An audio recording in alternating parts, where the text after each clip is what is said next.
Bueno, pues nada, es la hora en punto y si os parece vamos a arrancar. Buenos días a todos, bienvenidos.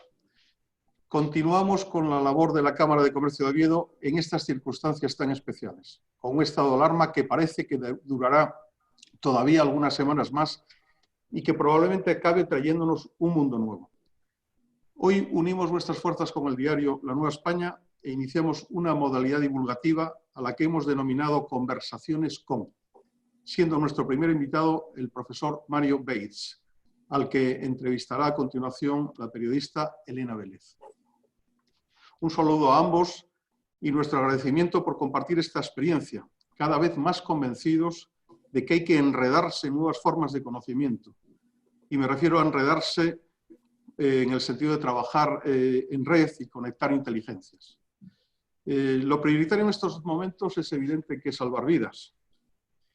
El confinamiento decretado por el gobierno parece que está parando el crecimiento de la enfermedad y esperamos que sea una realidad recuperar pronto el control de la salud pública, en la medida que esta situación lo permita. Está más que claro que esto no es un paréntesis, sino que parece que se trata de lo que los economistas, Mario nos lo podrá confirmar después, es un cisne negro, ¿no? Cierto. Un episodio verdaderamente inesperado y de enorme impacto, y que acabará cambiando nuestras vidas, posiblemente.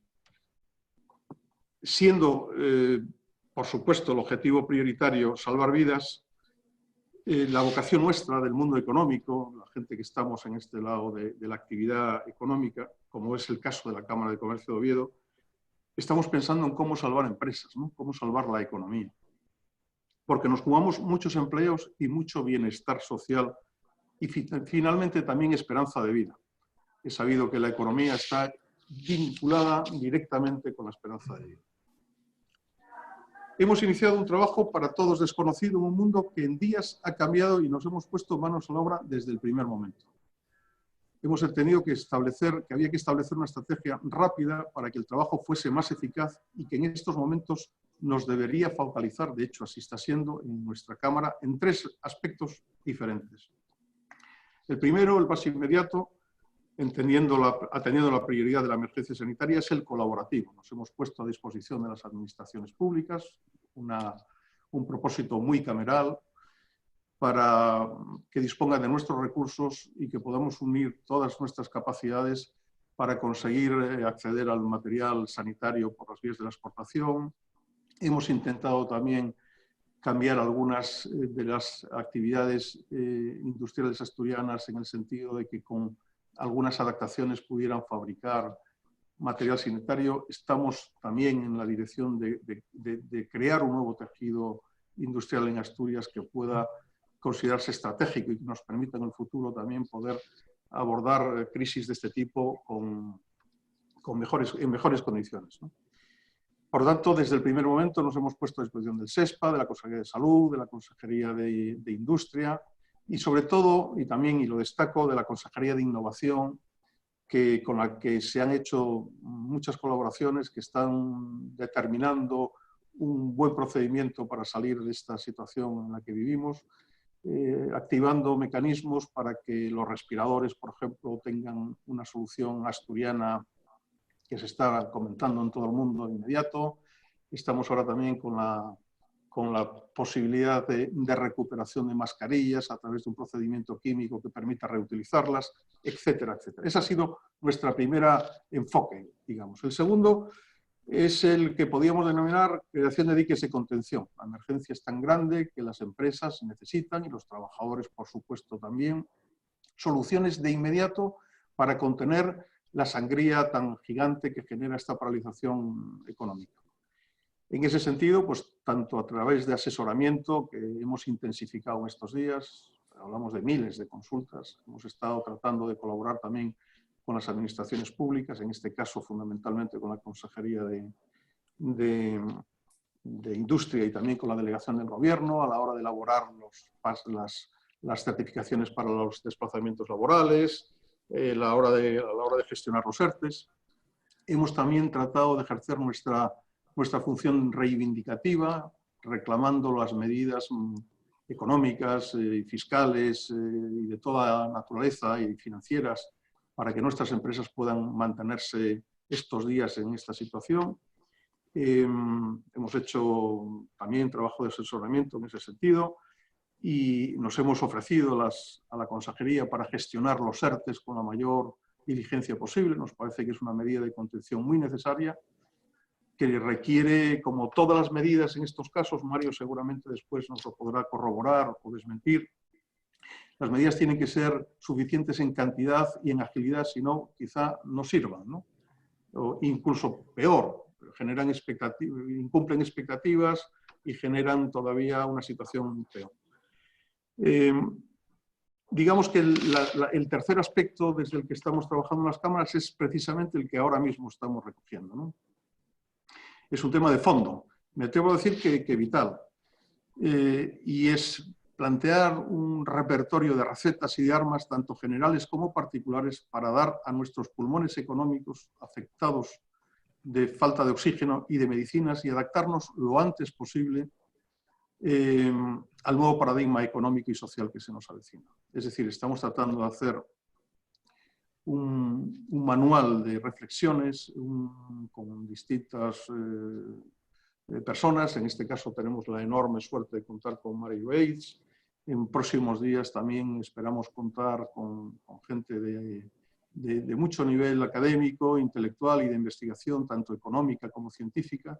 Sin ir más lejos, mañana vamos a tener otro webinar con Juan Carlos Fernández Martínez, catedrático de matemáticas de la Universidad de Oviedo, una persona con un currículum extraordinario, que está haciendo estos días predicciones que está exportando a todo el mundo sobre la evolución de la enfermedad y que están teniendo un nivel de acierto extraordinario.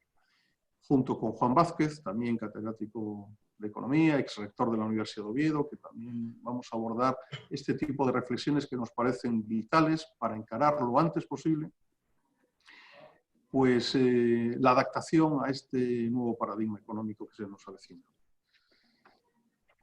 Mario, bueno, por hacer dos pinceladas sobre él, es economista del Banco Mundial y del Fondo Monetario Internacional.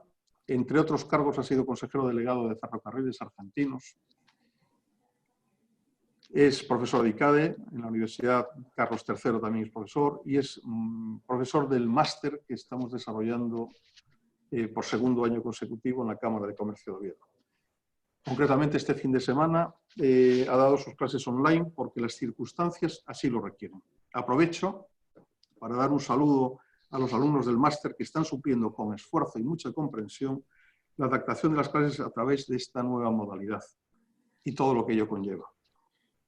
El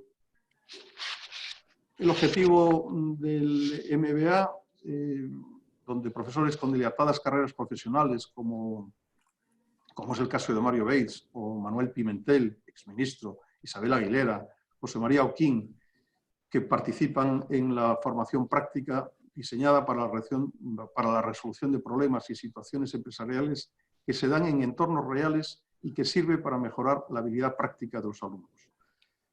Bueno, pues agradecemos a todos estos profesores. Alguno de ellos va a pasar también por este formato de conversaciones con. En los próximos días lo iremos anunciando. Hoy inaugura Mario el formato, pero creemos que todo esto va a suponer una fuente de conocimiento que será muy útil para resolver todo esto. Bueno, me gustaría dedicar unas palabras a nuestro presidente de la Cámara, Carlos Paniceres, que tendría que estar hoy aquí, pero por razones de su actividad empresarial es el CEO de Transinsa, como la mayor parte de la gente que nos estará viendo sabe, que es la empresa de transporte sanitario de Asturias. Está haciendo una labor extraordinaria, encomiable, digna de toda admiración y que está dedicado estos días en cuerpo y alma a esa actividad y me ha cedido el poder estar aquí con vosotros. Nada más, solamente deciros que creemos y recordamos que el principal motivo de aumento de la esperanza de vida es y será una saludable economía que permita mejorar las condiciones de vida a través de una buena alimentación, de sistemas de salud, de la investigación que se dedica también a estos temas. Por lo tanto, nos parece que tenemos que dedicarle cuidados muy importantes a que esta actividad económica se sostenga, se mantenga, incluso si es posible, y parece ser que sí, salga reforzada después de esta crisis, ¿no? Esto supone una catarsis, lo que estamos viviendo, es una experiencia vital muy profunda y que puede ser depurativa, podemos aprovecharla para abandonar algunos de los errores del pasado y acometer el futuro desde otra perspectiva mucho más eficiente. Muchísimas gracias. Os dejo en manos de Elena Vázquez. Muchísimas gracias, Mario. Pues recojo el testigo. Muchas gracias, José Manuel Ferreira. Y lo que me queda decirles aquí, desde este set que hemos instalado en el periódico La Nueva España, es pues decirle a toda la gente que nos está siguiendo, que en este momento son 46 participantes, pueden ustedes observarlo en la parte de abajo de la pantalla, hay una pantallita que pone participantes y ahí pueden ustedes intervenir, hacer preguntas y respuestas y en la medida de lo posible pues yo las iré anotando y podemos hacérselas llegar al propio Mario White, que además me consta que está muy atareado, que acaba de entregar hace apenas unas horas, me atrevería a decir, un informe al Banco Mundial y que está preparando alguno más, así que desde aquí le agradecemos enormemente ese esfuerzo que está haciendo para hacer estas conversaciones con, en este caso, La Nueva España, en colaboración con la Cámara de Comercio de Oviedo, que esperemos dure a lo largo no solo del estado de alarma, sino más allá y en un clima y un escenario, desde luego, muchísimo más positivo. Bueno, pues buenos días, Mario, que por cierto Buenos está días a en su todos. despacho. Gracias, Elena, encantado. En su despacho en Madrid. Entonces vamos a comenzar. Y yo estaba pensando, me estaba acordando de la última vez que conversamos usted y yo, Mario, Cierto. que fue en Oviedo, en una cafetería, porque yo dije, vamos mejor a una cafetería, estamos más a gusto, nos tomamos algo más relajados y fíjese ahora, eso no podemos hacerlo, ¿no? Las vueltas que da la vida y la aparición de un cisne negro lo que nos cambia. Entonces vamos a empezar a intentar desbrozar para que la gente pueda hacerse un mapa, que insistimos no va a ser el real porque nadie puede jugar a ser adivino, ¿no? Pero al menos un posible mapa económico de las consecuencias que quizás se deriven de esta crisis económica provocada por el coronavirus, conocido también como COVID-19. Entonces empezamos, Mario. ¿Esta crisis sanitaria va a cambiar o está cambiando ya el modelo económico de España y también incluso a nivel global? Sí, Elena, la verdad que esto va a ser una revolución, va a tener repercusiones mucho más graves que Lehman Brothers y, como decía bien José Manuel, es un cisne negro, un elemento inesperado que nadie prevé, no es un tema que tenga que ver con la economía, que iba muy bien, y ha cambiado totalmente el mapa mundial. Fíjese, Elena, que Trump, que ya estaba festejando por adelantado la reelección, que lo tenía muy fácil, iba a ganar 10-0 por goleada. Con este tema, pues lo tiene muy complicado en la medida que la economía americana va a sufrir bastante. Habrá que ver cómo maneja el tema del coronavirus.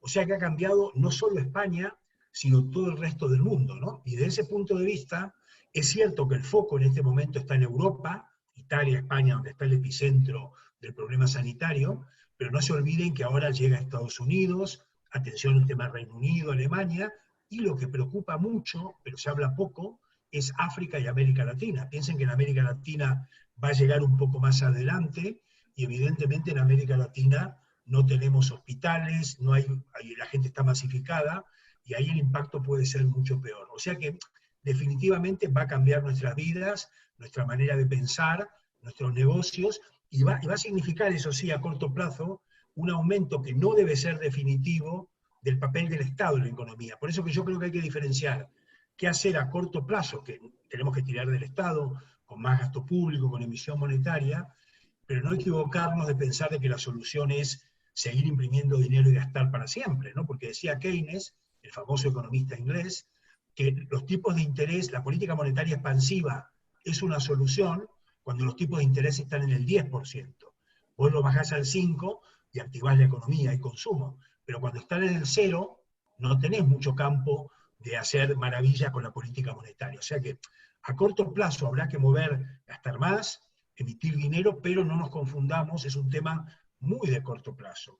Y si, como dicen los médicos, y voy a ser un poco optimista hoy, básicamente esto en España se habla ya de que en 2-3 semanas en Oviedo se empieza a normalizar, y en Madrid, que está el peor foco, y Barcelona dentro de un mes, de a poco, no es que todos vamos a volver el mismo día, pero se va a hacer de a poco, ya vemos un horizonte, pues significa que evidentemente la economía va a tener un gran parate a corto plazo, pero tenemos la posibilidad en la segunda parte del año de recuperarnos. O sea que, Elena, contestando a tu pregunta, sí, esto es una revolución, no es un tema menor y va a cambiar absolutamente toda nuestra manera de producir y de pensar.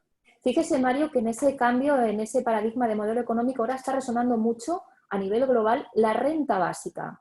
algo que todo el mundo pensaba como, bueno, pues eso no puede ocurrir, porque ¿por qué vamos todos a percibir dinero por no hacer nada, ¿no? Pero de hecho Estados Unidos ya lo está sopesando de alguna manera en hacerlo no para todos los puestos, para todos los trabajadores, pero sí para algunos, e incluso en Brasil me parece que también están analizando hacerlo de una manera escalada, ¿no? ¿Cree Mario Waits que es posible que lleguemos a alcanzar la renta básica? A ver, yo le devuelvo a decir, Elena, a corto plazo va a ser necesario establecer una renta básica para no dejar tirada a mucha gente. Piense que el principal damnificado de esta crisis es el sector privado. No digo que los funcionarios no sufran, todos sufrimos, pero más o menos tienen estabilidad y más o menos el poder adquisitivo lo mantienen. Pero acá el gran drama va a ser para muchas de las empresas autónomas, pymes, no se olvide, Elena, que es el 98% de empresas, y esas han quedado a la mano de Dios y a la intemperie, porque incluso con las medidas del gobierno son francamente insuficientes, ¿no? Entonces, a nivel de trabajadores, sí, va a haber que establecer políticas de gasto, de renta básica a corto plazo, pero ya restablecida la normalidad, esperemos que pronto, no, el sector privado sigue siendo el motor y el oxígeno para que la economía prospere. Fíjese que los países más ricos del mundo, básicamente Estados Unidos, Inglaterra, tienen mucho sector privado. El modelo nórdico que nos gusta tanto, fíjese, Suecia, Noruega, Dinamarca, la gente se equivoca, cree que es un sistema socialista. Eso fue en la época de Olof Palme, hace mucho, pero hoy día es un sistema mixto, donde el Estado da una sanidad y una educación, pero donde hay despido, digamos, hay facilidad de mercado laboral, el sector privado tiene mucho peso en la economía. Ya no es Suecia de los 60, sino que es ya un sistema privado muy dinámico. O sea que a corto plazo la renta básica sí se va a tener que utilizar, pero luego a mediano plazo creo que no. Y además la renta básica, Elena, me hace acordar a los populismos de Hugo Chávez, Maduro, Cristina Kirchner, que subsidia con planes sociales a 3 millones de personas, pero para siempre. A mí me parece bien, un mes, 2 meses, un año, pero si toda la gente le das un subsidio sin que trabajen, pues eso es malo, porque el dinero sale de la clase media que paga impuestos y tampoco incentiva el trabajo. Estamos hablando de, bueno, pues de pymes, de pequeñas y medianas empresas, de grandes empresas, de trabajadores, pues, por ejemplo, del sector sanitario. Pero ¿qué pasa con la economía sumergida? Que es mucha. Y sobre todo aquí en España, no lo neguemos, quizás esta crisis sanitaria ha destapado un sistema económico precario que no se quería reconocer y en el que hay mucha gente que trabaja pues, de manera precaria, de manera sumergida en negro. ¿Qué opina Mario Waits de esto? Sí, a ver, los datos de economía sumergida son conocidos, el Banco Mundial ha publicado, somos los segundos de Europa después de Grecia en economía en negro, muchos estudios hablan de un 22% del Producto Interior Bruto, y qué duda cabe que toda la gente que está en negro queda muy tocada por esta crisis, ¿no? O sea que evidentemente el tema de tener tanta economía sumergida deja en la total indefinición a ese tema. Evidentemente el mercado laboral español tiene un problema de precariedad, hay mucho contrato temporal. Pero vuelvo a decir, el problema de que los salarios sean bajos en España y que haya mucho contrato precario, no es la culpa, en mi opinión, de empresarios malvados, para nada. Puede haber uno o dos, pero no es el empresariado habitual, sino que es que la economía española tiene una muy baja productividad asociado a que el ladrillo y el turismo son muy importantes, ¿no? Y claro que hay que fomentar el turismo y el ladrillo, pero hay que intentar que tengamos un modelo más al estilo educación, tecnología, innovación, que esas son las economías prósperas, ¿no? Fíjense un ejemplo pronto. Siempre le digo a las pymes, y José Manuel seguro que está de acuerdo, oye, ¿por qué no te juntas en cooperativa, tratas de juntarse para tener más fuerza? Y muchos me dicen, para mi complejidad, Mario, yo prefiero estar solo y perder dinero, manejar yo la empresa, que juntarme con aliados para tener economías de escala. O sea que hay temas del famoso Spain is different, de mentalidad, que tenemos que cambiar también, yo creo. Los datos son tan alarmantes a nivel económico que llega un momento que la deuda se está disparando y yo no sé si puede llegar el punto de que no se pueda pagar. Sí, a ver, tenemos un problema serio de deuda. De hecho, mis alumnos del máster de Oviedo me escuchan que estamos todos endeudados, las familias, los gobiernos, las comunidades autónomas, porque como consecuencia de que los tipos de interés están en el cero patatero, ha habido una tendencia sobre endeudarse, el Estado también. Si me cuesta poco endeudarme, gasto más. Entonces, aunque el déficit público evidentemente se va a disparar por las medidas necesarias, hay un ratio que miramos los economistas que me preocupa, que es la deuda pública, que es la acumulación de deuda del gobierno como consecuencia de los déficits públicos. Y fíjese que el límite, que en economía se considera como razonable, que es que no supere el 60% del producto, en España está por encima del 100% y se va a aumentar mucho por toda esta necesidad de financiación. Entonces el tema de la deuda es un tema que me preocupa, porque como hay una recesión, y la va a haber, evidentemente a corto plazo va a haber recesión, y si los tipos de interés más adelante suben, esa deuda va a ser difícil de pagar. Quiere decir que Alemania parte de una posición de privilegio, porque tiene poco déficit, poca deuda, los países del norte, más austeros, que España, que parte de una situación de mucha deuda, que no tenemos tanto margen para subir la misma, ¿no? ¿Qué le parece el papel de la Unión Europea hasta el momento? Esas tensas discusiones o deliberaciones entre los socios, ese coronabonos sí, coronabonos no.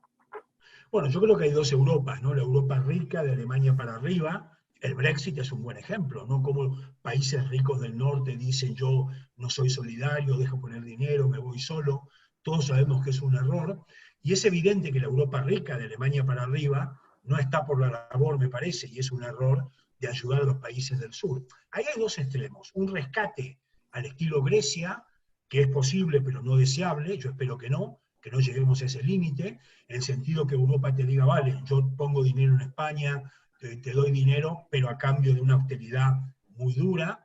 También es cierto que hay algunos empresarios que creen que hace falta cierta disciplina para evitar que haya un populismo exacerbado, que sabemos que hay sectores minoritarios del gobierno que quieren ir a un modelo poco realista de nacionalizaciones y expropiaciones, entonces, bueno, un rescate sería una garantía contra eso, pero yo creo que va a haber como un rescate intermedio, más que un rescate al estilo Grecia, tampoco va a haber te doy dinero, coronabonos, porque los alemanes y los del norte no están por la labor, estamos divididos. Entonces habrá algún dinero con alguna condicionalidad media, o sea, no hagan locuras, no les vamos a poner condiciones muy duras, pero tampoco van a poder hacer lo que quieran. Yo no veo a Europa, Elena, solidaria, el Brexit es un ejemplo, y si tú me preguntas a quién veo como líder a nivel mundial dentro de 20 años, no tengo ninguna duda, Estados Unidos y China, esos son los dos, para mí, los líderes evidentes, porque China, seamos sinceros, tampoco es la fábrica del mundo, ya tiene mucha tecnología,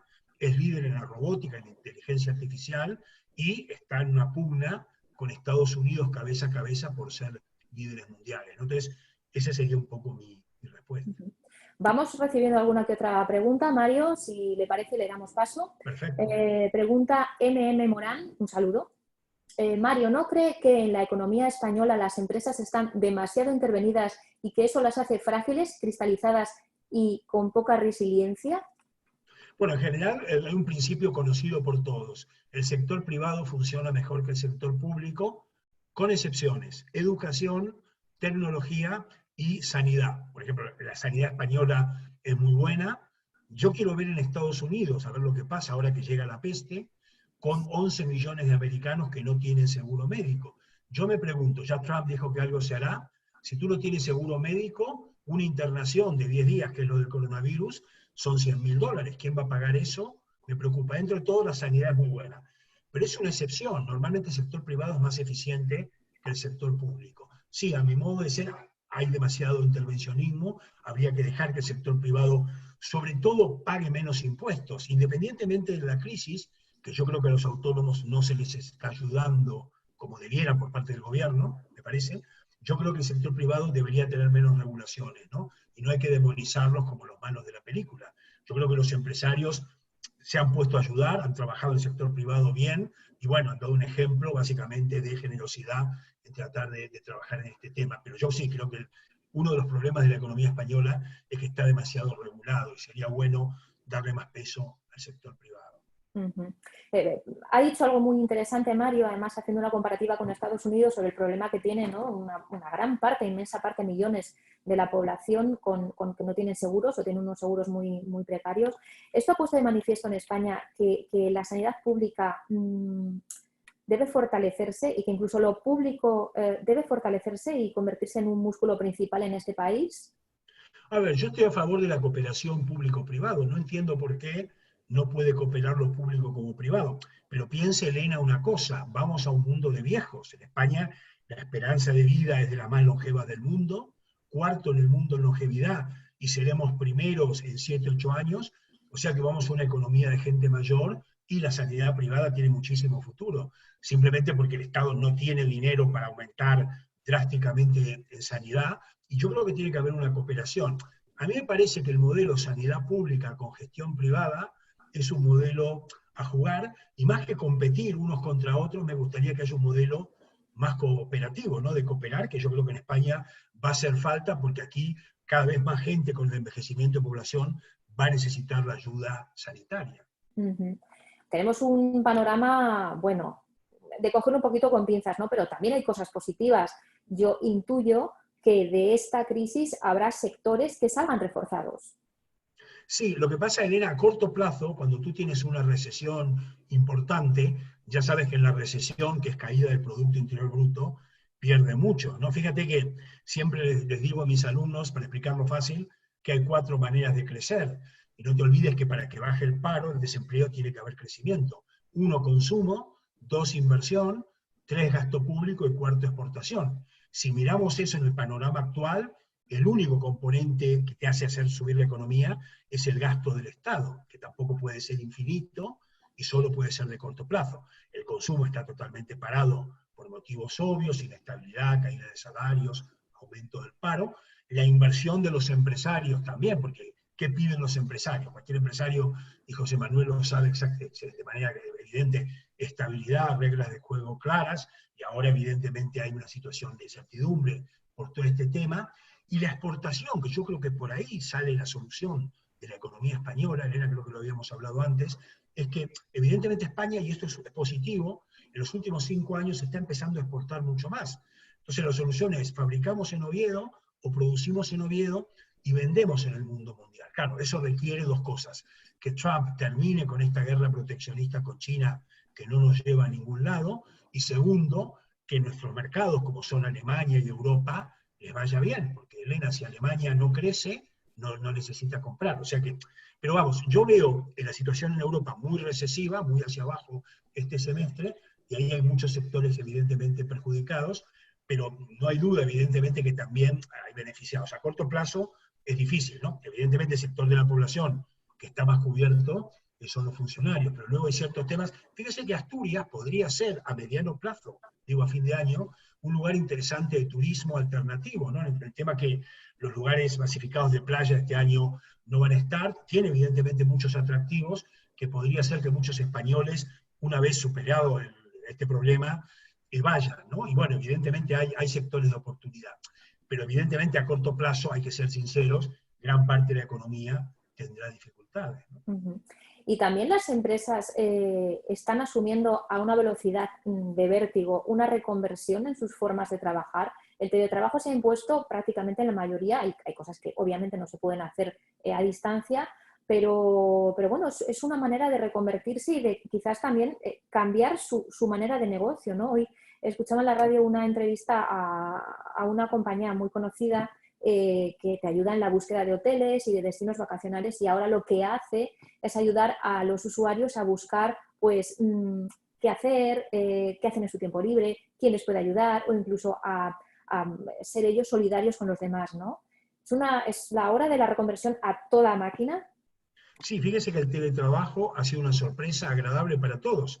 Los mismos profesores que dábamos presencial, yo le decía a los chicos de Oviedo del máster este fin de semana que estuve dándole a ellos, que la clase es exactamente lo mismo, excepto que no les puedo abrazar, pero no hemos cambiado ni una coma. Hoy día la tecnología Zoom te permite verlos todos, participar, formar grupo, vamos, no hay ningún cambio, ¿no? Entonces, desde ese punto de vista, y también se ha notado que mucha gente se ha sorprendido cómo trabajando desde casa la productividad ha sido mayor. Me decía mucha gente, hombre, incluso igual o mayor, o sea que ese es uno de los aspectos del teletrabajo que va a cambiar.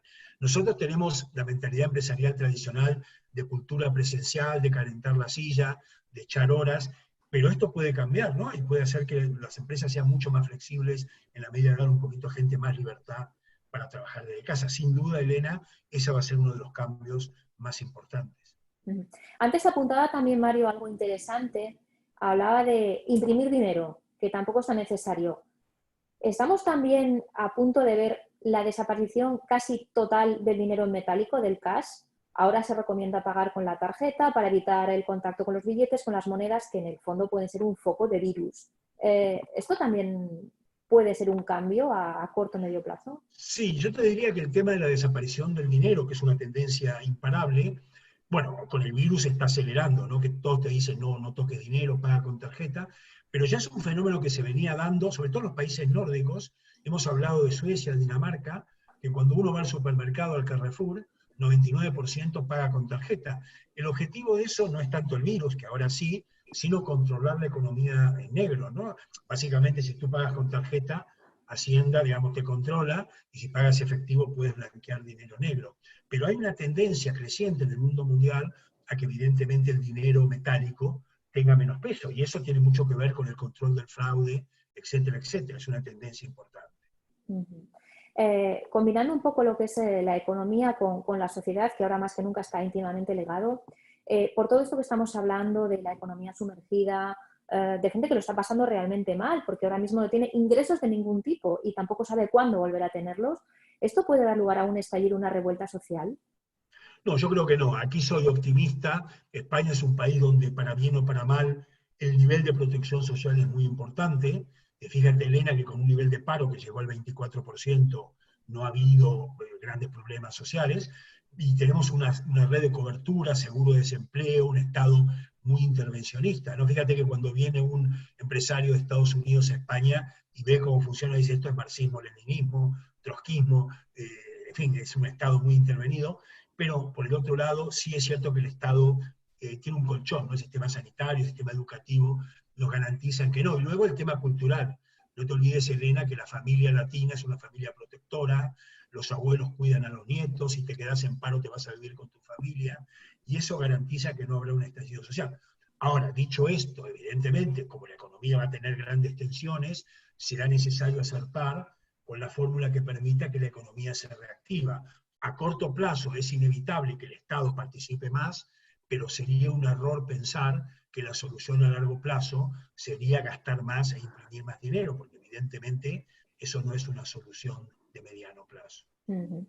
También decía lo de las revueltas sociales porque pues empieza, iba a decir, a oírse por la calle, pero no es verdad, por las redes sociales, las conversaciones, bueno, pues que a lo mejor se ven en televisión, escuchan la radio, o por ciertas intervenciones en la prensa, que la gente empieza a poner muy, muy en cuestión los sueldos elevados, ¿no? Desde los futbolistas hasta los políticos.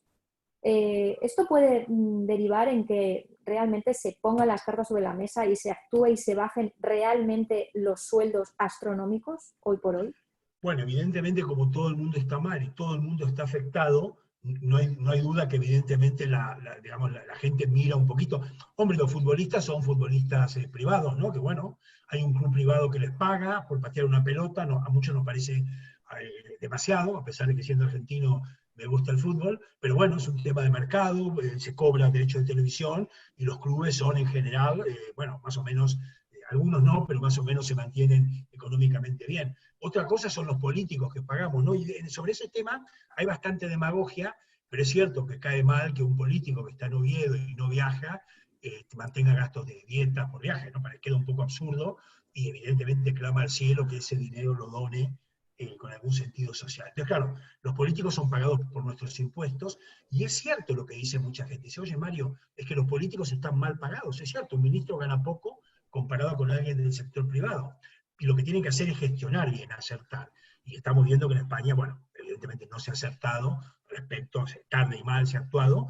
Tú dirás, bueno, Mario, pero es que se ha hecho en todo el mundo, tarde y mal, es prueba y error, pero es evidente que en España el primer enfoque, si tomamos la hemeroteca y vemos lo que nos decían algunos líderes de gobierno, han cambiado el mensaje totalmente, ¿no? O sea que no se ha acertado.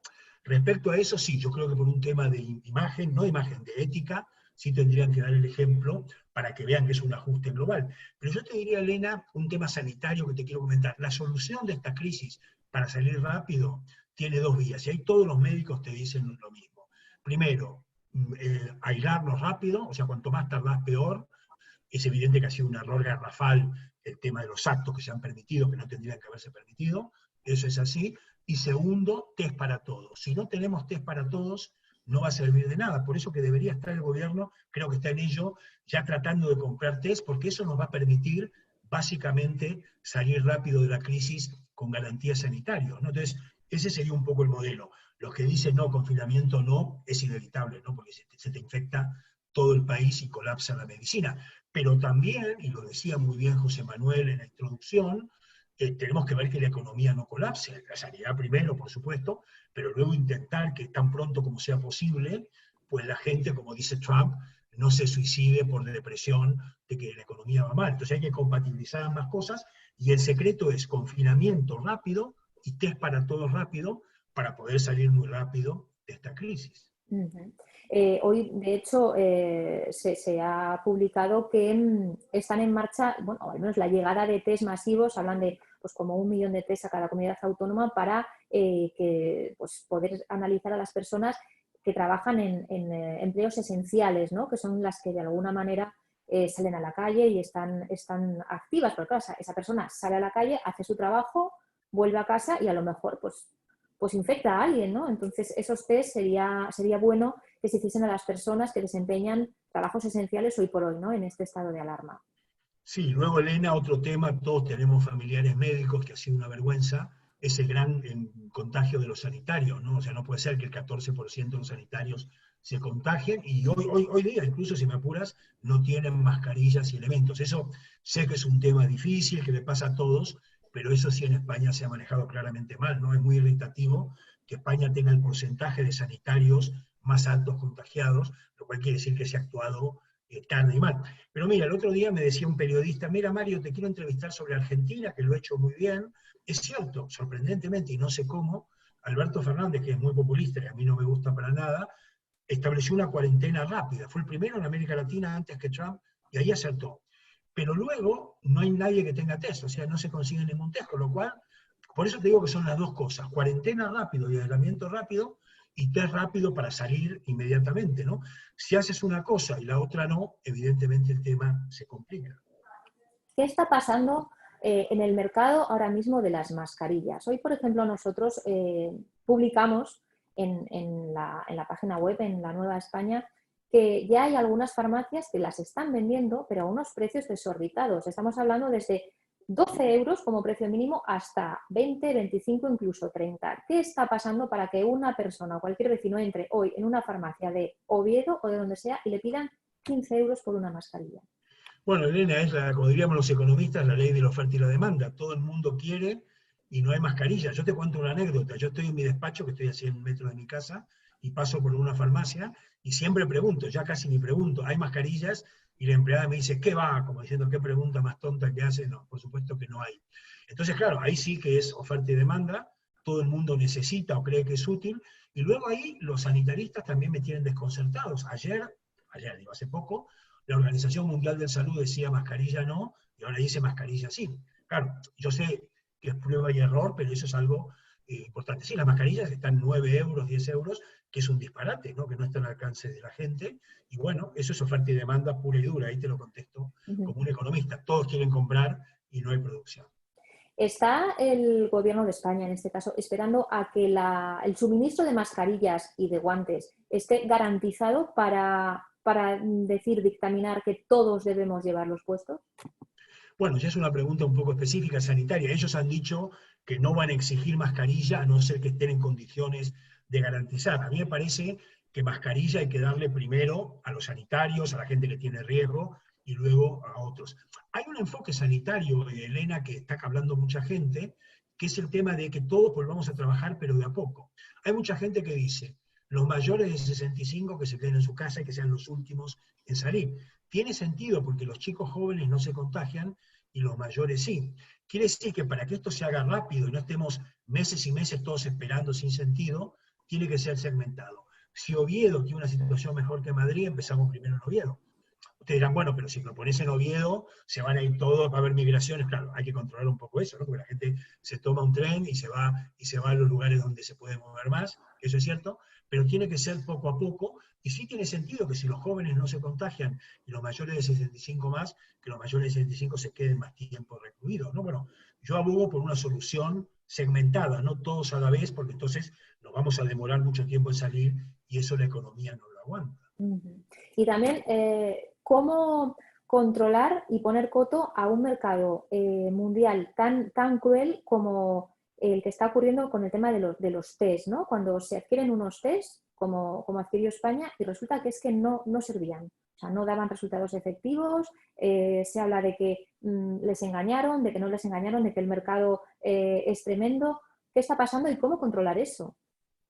Sí, el tema de los test, bueno, lo que dicen todos es que ha sido un cisne negro, algo incontrolable, y fíjense que muchos médicos te decían, acuérdate Elena, esto es como una gripa, de gripa se muere mucha gente y no pasa nada. Al principio los médicos mismos no entendían todo este tema, a pesar de que en China había pasado antes, que había pasado en Italia, y reaccionamos tarde, yo creo, y había muchísimos médicos que decían, no, esto es una tontería, no les des importancia, y luego ellos mismos se vieron muy, muy alarmados. Entonces, bueno, evidentemente todos estos temas, mascarilla sí, mascarilla no, y luego voy a hablar de un tema que es muy delicado y controversial, de dónde viene el virus, ¿no? Porque yo estoy totalmente confundido, están las dos teorías.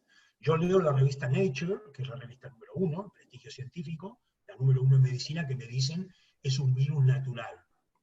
Aleatorio, bueno, a mí me parece raro, pero todos los médicos de más prestigio, y están abiertos, lo pueden leer, salió la semana pasada, revista Nature, y el médico principal no es chino, es americano, o sea, no es que los chinos... Y luego está la teoría conspirativa, hay muchos vídeos, se están circulando, es un virus que salió en China, entonces te dicen, bueno, que los chinos, fíjate, que ya están, la economía china es cierto, se ha normalizado, ¿cómo es posible que está en una ciudad y no se contagió el resto de China? Como diciendo, no digo que sea en un laboratorio chino, que también hay el que lo dice, sino que fue por un tema sanitario, de algunos lugares o mercados que no tenían sanidad, que comían animales, murciélagos, bueno, todo este tema, ¿no? Pero sobre eso también hay distintas teorías, evidentemente. Yo no creo en las conspiraciones, ¿no? O sea, nunca he pensado que hay dos empresarios que se reúnen en Davos o en la Trilateral y manejan el mundo, pero este tema sí ha generado bastante controversia, y es cierto que China sí se está recuperando rápido y ya está prácticamente normalizado en un 80%. Pero fíjate que los países que han hecho mucho test y que han hecho apps para controlar y que todo el mundo diga si lo tiene o no, son los que han salido más rápido de la crisis. Estoy pensando en Israel, Corea del Sur, que son países que han aplicado tecnología y han salido bastante bien de la crisis sanitaria. Volvemos a mirar las preguntas y respuestas de los panelistas. Nos dice Felipe G. Coto, ¿qué opinión le merece la estrategia seguida por el Reino Unido y su primer ministro, que por cierto, Boris Johnson está hospitalizado después de 10 días sin que los síntomas se le remitan?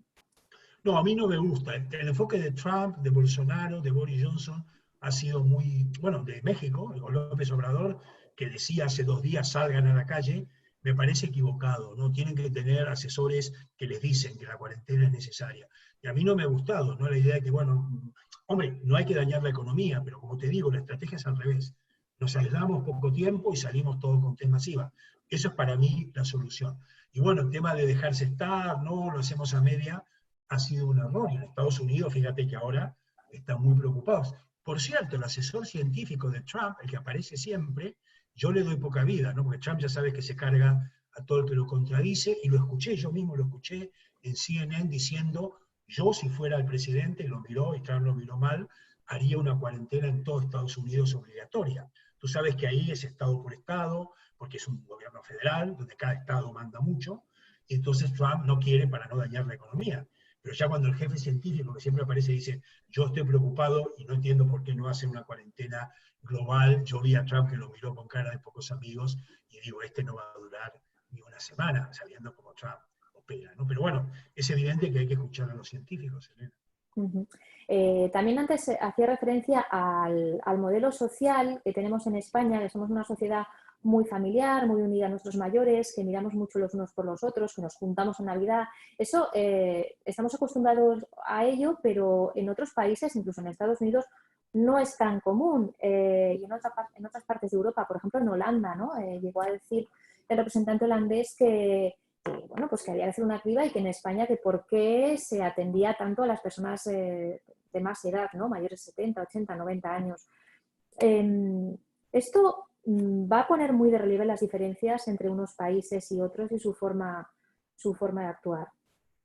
Bueno, yo creo que todos somos seres humanos, ¿no? Y de última, la civilización occidental se parece bastante, pero es cierto lo que tú dices, Elena, que hay elementos culturales. Los latinos somos más orientados a la familia, cuidamos más a los mayores, nos preocupa más, Y los anglosajones no es que no cuiden a los mayores, pero son más individualistas, tienen un approach un poco distinto, ¿no? Entonces, sí es cierto que la cultura de Estados Unidos y del norte de Europa es más orientada hacia el dinero, más materialista, y nosotros somos evidentemente más orientados a la familia. O sea que los aspectos culturales influyen, pero yo fíjate que pienso que esto va a ser una revolución que todavía no podemos pronosticar, pero que va a cambiar todas nuestras vidas y nuestra manera de pensar, ¿no? Todavía es impredecible, pero esto no es Lehman Brothers, es bastante más serio que Lehman Brothers y va a cambiar mucho, digamos, la manera de vivir. También nos preguntaban antes una pregunta que se me había pasado, que cómo cree que será la salida de la crisis en España, y habla de, bueno, de calificaciones, ¿no? De la más alta a la más baja. También hablamos de un futurible, ¿no? No sabemos cuándo será esa salida de la crisis, pero ¿qué cree Mario Waits? Yo creo que a corto plazo los datos son muy malos, es evidente que como te dije hace un rato, la economía va a tener una recesión fuerte. Yo creo que este trimestre podemos tener una caída del Producto Interior Bruto, -6, -7%, no asustarse porque es algo trimestral, y si todo va bien, y esperamos que todo vaya de acuerdo a como hemos hablado hoy, con cierto optimismo, creo que hacia el final, hacia el último trimestre o los últimos 4 meses del año, puede empezar la reactivación. Pero no hay duda que en términos netos va a ser negativo, ¿no?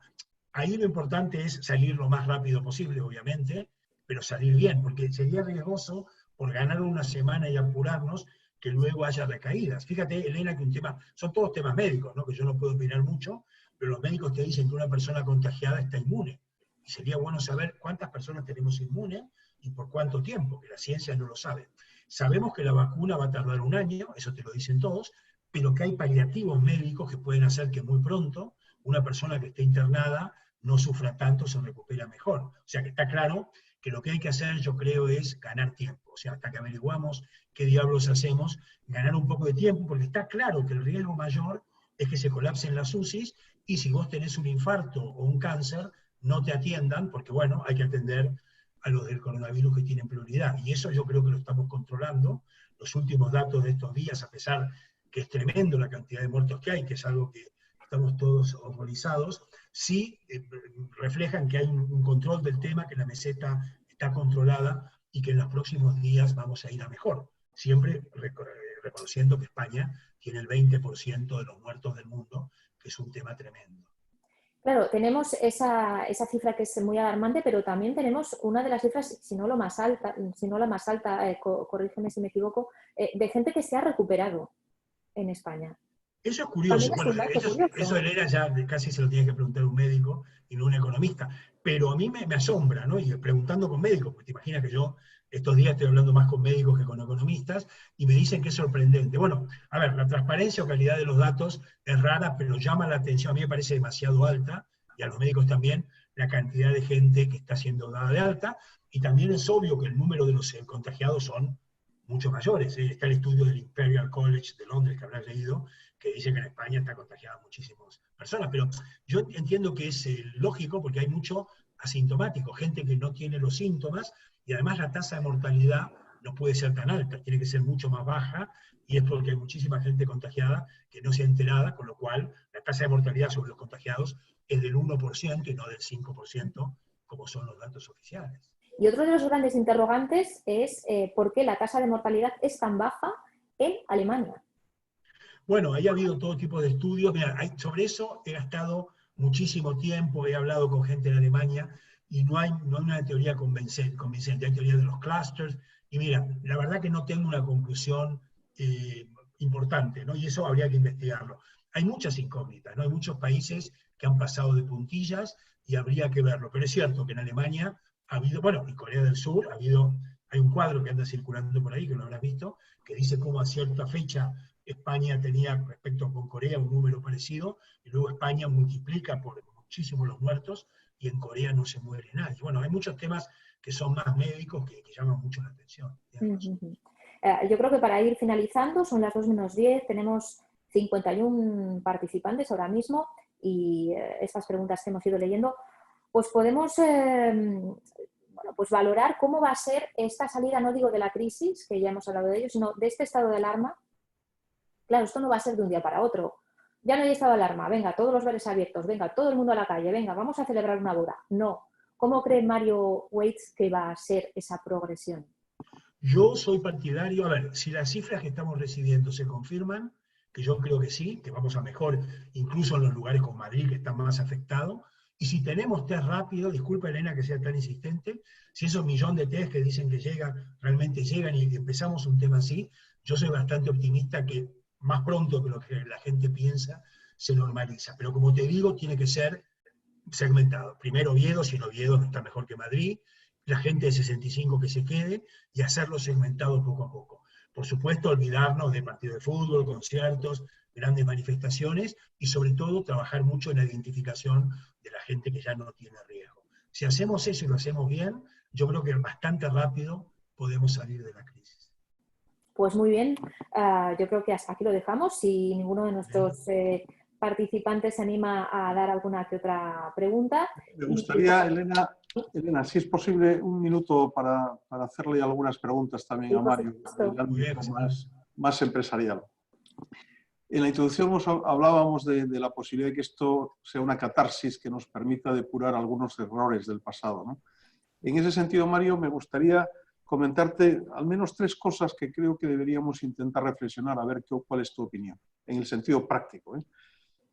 Si esto debería de servirnos para acelerar la digitalización empresarial, ¿no? Creo que es una gran oportunidad, estamos descubriendo todos cualidades que no sabíamos ni que teníamos. Mi madre con 85 años es una experta en videoconferencias, una capacidad de adaptación extraordinaria.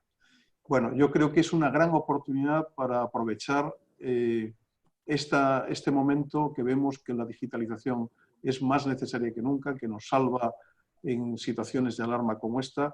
Creo que deberíamos intentar hacer un esfuerzo de verdad, las administraciones públicas y también el mundo empresarial, casi diría que la sociedad entera, para aprovechar esto para hacer un proceso intensivo de aceleración.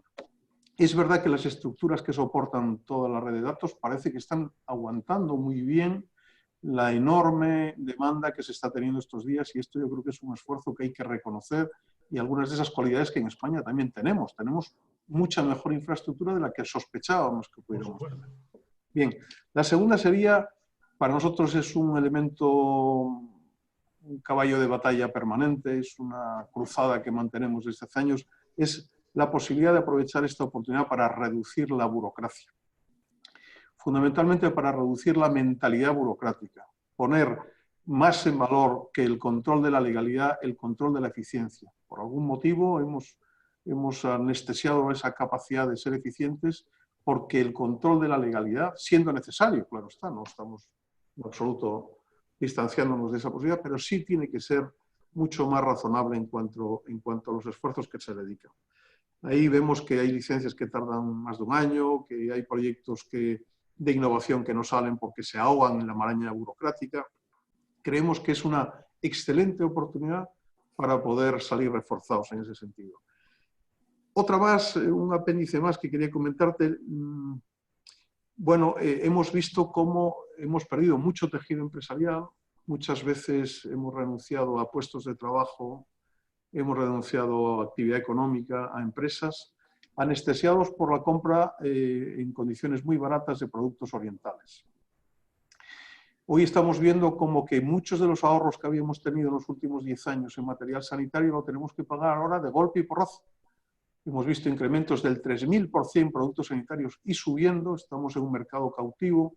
Es decir, hay algún elemento, alguna actividad que deberíamos de recuperar porque tenga un valor estratégico o porque sencillamente estemos ya en condiciones de competir directamente con esos mercados y hay que incentivarla y ponerla otra vez en valor en nuestras regiones. Y ya por último, ¿qué opinas de este proceso de los últimos años de metropolización extraordinariamente acelerado? Si esta es una oportunidad para que territorios que han pedido punch, como son nuestras regiones, como son las comunidades periféricas, tengan a partir de ahora una nueva oportunidad. Pues bueno, muchísimas gracias. Muy interesantes, muchos temas, pero yo creo que los puedo resumir rápido y te agradezco porque son temas relevantes, ¿no?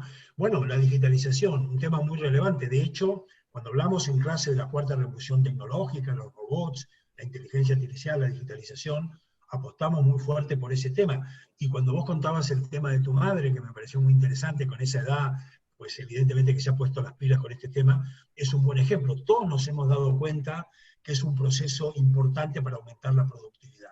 Y sabes que España, en este tema de la cuarta revolución tecnológica, robots, digitalización, inteligencia artificial, vamos a la cola de Europa, y muy a la cola, por cierto, de China, de Corea del Sur y Singapur, que son los líderes a nivel mundial.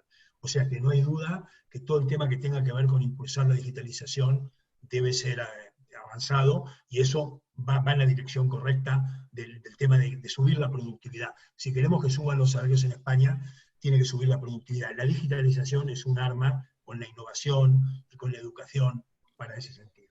Bueno, que baje la burocracia. Hombre, yo soy liberal, aunque no soy dogmático, soy liberal moderado, y sí, siempre me ha parecido que a mayor sector público, más burocracia y menos productividad, y a su vez más corrupción, ¿no? Porque cuando todo depende de un funcionario, pues más corrupción. Y sí, a mí me parece que tenemos que ir a un Estado más pequeño, pero no más pequeño. Por ejemplo, la educación, la sanidad, el Estado básicamente funciona bien y hay que fomentarlo. Pero luego hay una parte de la administración pública que hay mucha burocracia, mucha gente de sobra, que eso habría que aligerarlo. O sea que coincido contigo, y también que el empresario tenga más fácil crear una empresa. Por ejemplo, en el Banco Mundial sacamos un informe que se llama Doing Business, haciendo negocios, y crear una empresa es caro, burocrático, debería ser más ágil. A menos regulación, mejor funciona. Si tú ves, José Manuel, los países que más han progresado en el mundo en los últimos 30 años son países que han liberalizado y que el sector público ha reducido su tamaño. Y sobre el tema ahí de la importación, ahí estoy un poco no tan de acuerdo con lo que vos planteás. Me parece que es mejor liberalizar la economía, y en ese sentido sí es cierto, ¿no? Que claro, a veces el empresario se queja con razón, pero Mario, yo estoy en un sector donde la competencia china entra gratis y me ha hundido, y es cierto que la liberalización económica tiene que ser gradual, pues no podés bajar un arancel de 40% a cero porque quiebra la industria nacional, pero yo ahí tengo una visión más liberal o de economía de mercado, que no veo con tan buenos ojos subsidiar sectores, ¿no?